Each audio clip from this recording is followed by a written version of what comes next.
Hello guys, welcome back to my YouTube channel. साथियों, आज हम आपको नाट्य शास्त्र के बारे में बताएं और वहाँ पर भारतीय संगीत में यूज किए जाने जो वाद्य यंत्र हैं उनके बारे में हम आपको एक्सप्लोर कराएंगे, जो कि विज्ञान केंद्र में आपको मिलेंगे।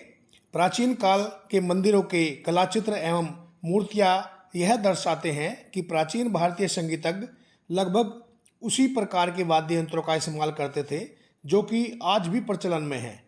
नाट्य शास्त्र, जिसकी रचना काफ़ी पहले प्राचीन समय में हुई थी, में संगीत वाद्य यंत्रों को 3 वर्गों में विभाजित किया जाता है। एक है धनवाद्य ईडियोफोन, दूसरा सुशिर वाद्य एरोफोन, तीसरा तटवाद्य कोडाफोन। तथा आज तक इस प्राचीन वर्गीकरण से बेहतर और कोई तरीका नहीं खोजा जा सका है। यहाँ तक कि पाश्चात्य शास्त्रीय संगीत भी उसी महान विद्वान के वर्गीकरण पर आधारित है। संगीत वाद्य यंत्रों का नियमित निर्माण करने के लिए चर्म शिल्प, धातु शिल्प एवं मृद भांड के कर्म की उत्पादन प्रक्रियाओं में पारंगता, बढ़िया कौशल एवं अभ्यास के साथ साथ संगीत एवं ध्वनिकी के सिद्धांतों का कुछ मूल ज्ञान होना भी आवश्यक है। पहला धनवाद्य के बारे में आपको बताएंगे। आरंभिक धनवाद्य में संगीत की ताल पर हाथों से थपकियां देना शामिल होता है। इस वर्ग में धातु, लकड़ी, पत्थर या चिकनी मिट्टी से निर्मित वाद्य यंत्र शामिल हैं, लेकिन वे ही जो घटम, करताल, घंटों, मजीरों आदि की तरह ठोस हों। दूसरा हम आपको बताएंगे सुशिर वाद्य। सुशिर वाद्य ये हैं, यह खोखले उपकरण है जहां वायु ध्वनि उत्पन्न करती है। इन्हें बजाने की रीति के द्वारा वर्गीकृत किया जा सकता है, जहां वायु किसी यांत्रिक माध्यम जैसे ऑर्गन, हारमोनियम इत्यादि, किंतु नाद स्वरम, शहनाई मुंह से बजाई जाने वाली, बांसुरी नाक से बजाई जाने वाली आदि में सांस द्वारा हवा पहुंचाई जाती है।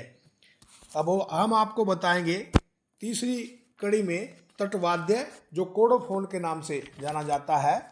ताता वाद्य भी इसको कह सकते हैं। ताता वाद्य या तार वाले वाद्य जैसे वीणा, सारंगी, सितार, पियानो आदि इन्हें बजाने के तरीकों के द्वारा वर्गीकृत किया जाता है, जैसे प्रत्यंचा द्वारा घर्षण देकर, जैसे वायलिन, सारंगी, दिलरुबा, ऐसराज आदि, जिन्हें तार को अलंकृत झंकृत करके बजाया जाता है, जैसे सरस्वती वीणा, रुद्र वीणा, या जिन्हें हथौड़े अथवा छड़ी युग्म के चोट करके बजाया जाता है, जैसे मेदुवाद, स्वरम मंगलम इत्यादि।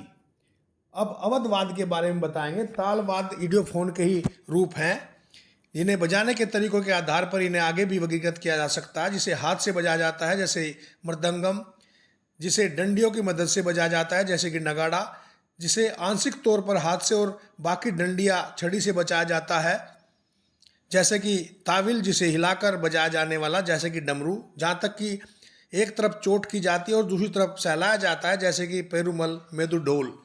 आशा करता हूँ कि यही वाद्य यंत्र आपको यहाँ पर देखने को मिलेंगे। आपको आना चाहिए और अपने संगीत से संबंधित जो वाद्य यंत्र प्राचीन समय में यूज किए जाते हैं उनको यहाँ पर दिखाया गया है।